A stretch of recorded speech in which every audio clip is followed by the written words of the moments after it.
Hello Warriors, this is Mars. Welcome back to another Conan Exiles PvP build. So I was asked to do a survival build a little while ago. I forgot about it, and I've been working this whole time, so it was brought up to me again, so I'm bringing it back to the forefront, and I got it out the way. I'm planning on getting out the way right now.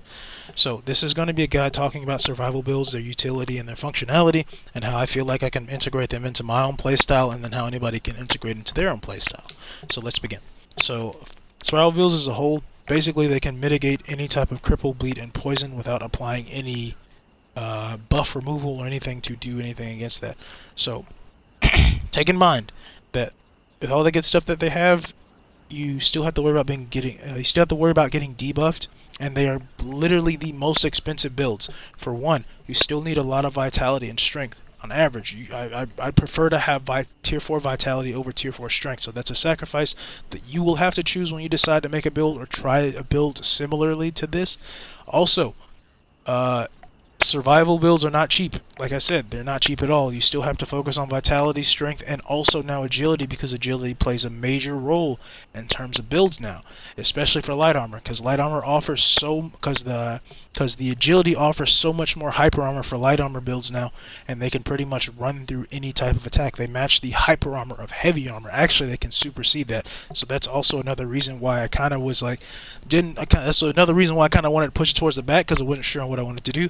Another thing, my builds personally are not reliant on weapons. Well, let me rephrase that. My builds specifically are not reliant on major stats like agility, vitality, and like the most prioritized stat, like which obviously is survival. I'm not going to use weapons that amplify that. I'm only going to use gear sets. Now I'm going to show you the two pieces. I'm going to show you the gear sets that I have here. Well, I'm going to go ahead and show you the gear sets that I have here. So I have the Helmet of the Brute, the Commander's Chestplate, the Kari's Soldier Bracers, and the Vermin Hide Boots and Pants.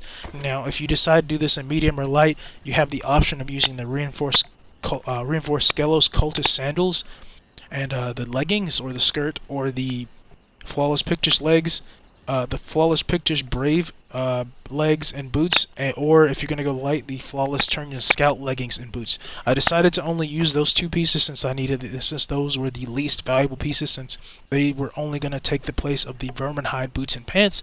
So that's why I went with that suggestion. Let me show you my rotator. So really, like I said, this build isn't going to have an enormous amount of damage unless you're using books or high damaging weapons, so your options are pretty much out there when it terms for weapons and variety. In my opinion, I think you should go for something that causes debilitation. Try and use as much of those debilitating effects like sunder, bleed, and poison and cripple as much as you can, just because that's where you're going to be your primary source of damages. It's going to be a very toxic setup. You're pretty much using all those tools that other people can't use against you, against them. So really, you have the option of going between weapons. You have the option of going for very high damaging weapons, or you have the option of going for weapons that do high damage and do another effect, like the daggers of Dagon. I don't know how I missed this. They do high damage, and they apply cripple on light attacks. So that's cripple on heavy attacks and bleeds on heavy attacks. So that means really cheesy stuff here. Or you could use a Yog's Touch. You could use whatever you want. It's not weapon restrictive. It's more focused on having the special effect mixed with playstyle. You can either use bows of blunted arrows, bows with whatever. You could pretty much do whatever you would want with that. Now moving on to the other parts, you still have to be concerned about debuffing. That is a major thing that you have to worry about, because it means like that can possibly happen. So you have the option of using something like the Unintelligible. So it'll give you what, 5 points? Oh, let me see. It gives you 2 points, so that still wouldn't save you, honestly. So you'd have to use the Shield of Zabwith. That'll give you 5 points into survival. Is it 5 points or is it 3? It's 5, okay. So that'd be your best bet if you wanted an additional form of survival points. You could use the Defari Witch Doctor Mask, which I did not put in the box anywhere. The Defari Witch Doctor Mask would honestly make things a lot easier, but since I've tested that in the past, you have a 1 in 5 chance getting that to spawn in, which isn't too bad, but you'd have to sit there every day. And plus, you're not going to get a high quantity of it unless you're playing on a private server or you're farming there all day, because there's no guarantee you're going to get that, so I don't want to integrate anything into the build that's not sustainable. You can integrate that into your build. It'll make it a lot easier and make those attribute points a lot cheaper. You'd be able to do more stuff, but that's not what I'm integrating into the build today, because that's not what I teach. So moving on. So let's go into the attributes. Here, the attributes spread out. So my war paint, I decided to go with the vitality war paint, specifically because I didn't want a survival war paint. I didn't want the stats to be affected by that. I wanted it only to affect the most important stat, which in my opinion was vitality. So I went with. Hey, so I thought about switching to a survival war paint just because I say, hey, I look at the stats.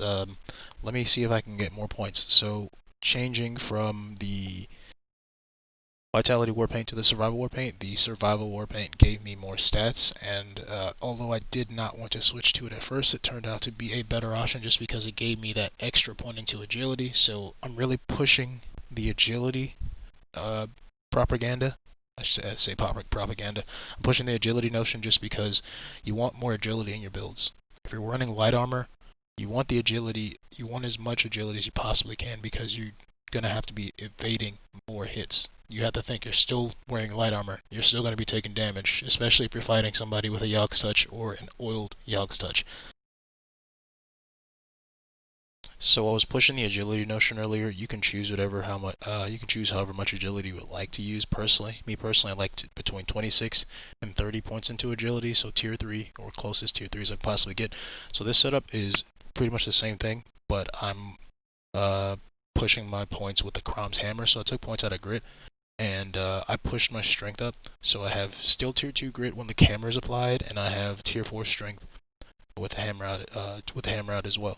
So you can really play around with the build however you want to. Like even here, if I really wanted to, I could leave the agility where it is, drop the vaulting pole, and just pick up a black dragon pike. Or if I wanted to have a sword or an axe, I could use the strangely familiar axe or the sword of Enruka. So this gives people more options to do and play the build however they want to. You can pretty much do whatever you want. You just have to really test and see what is good for your playstyle. Vitality. So I went with survival. So I went with tier 4 survival here. Now with the encumbrance, I always stack it exactly. So since I'm using vermin hide, that's 18 points. Okay, we got the points into grit. Grit is optional. You can do whatever you want with grit. You can have tier 1 or tier 2. It's up to you. I prefer tier 2. Tier 4 vitality. I'll put the agility in a moment, and I'm going for tier 3 specifically for strength. I do tier 3 strength just because like you're not going to get any more points. You could put those last 3 points in, or what is it, 6 points? 6 points into strength. You have that option. Me personally, I wouldn't do it just because like, I mean, you're already getting to that point unless you're using something like the Maelstrom to get you more points. But really, like I said, you want agility because agility increases the value of your hyper armor. I missed something here. Let's see. Did I? No, I didn't. Okay. So yeah, you want agility because you want to make sure you can hyper armor through most attacks. And even if you don't have that much damage, you can still do high damage with high damaging weapons like Yog's Touch, Dagon's Embrace, and the Black Eye's Broadsword, or any type of Warhammer, or really any type of weapon that has a high base damage. You can I'm also using the vaulting pole to give me that extra points into agility. So pretty much if I'm going to use anything to give me an attribute bonus, it's going to be for agility just because I know that I personally want agility in my kit. And if I can get enough agility in my kit, so really like specifically for medium armor builds, you want tier 3 agility. At the least you want 26. The 26 to the 30 points of agility is actually about the same in terms of roll speed.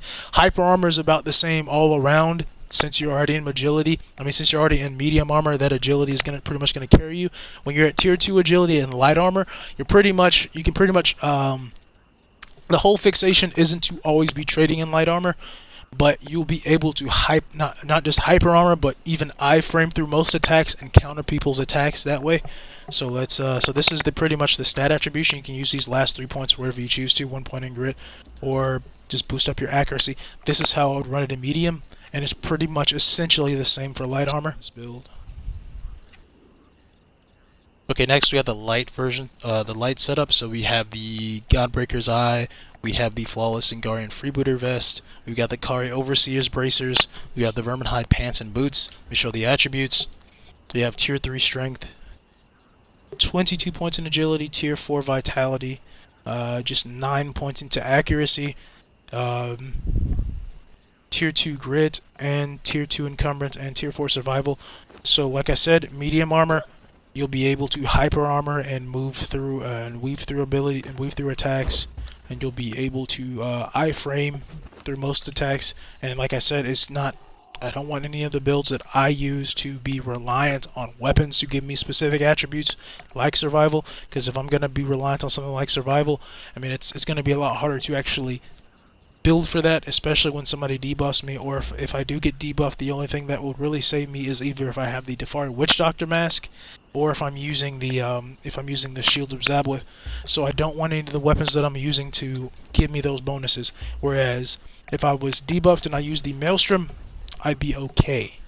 I'd be somewhat okay, just because I would have more vitality and more damage. So that's why I kind of say that. Plus, it's more convenient to have it that way, just in case.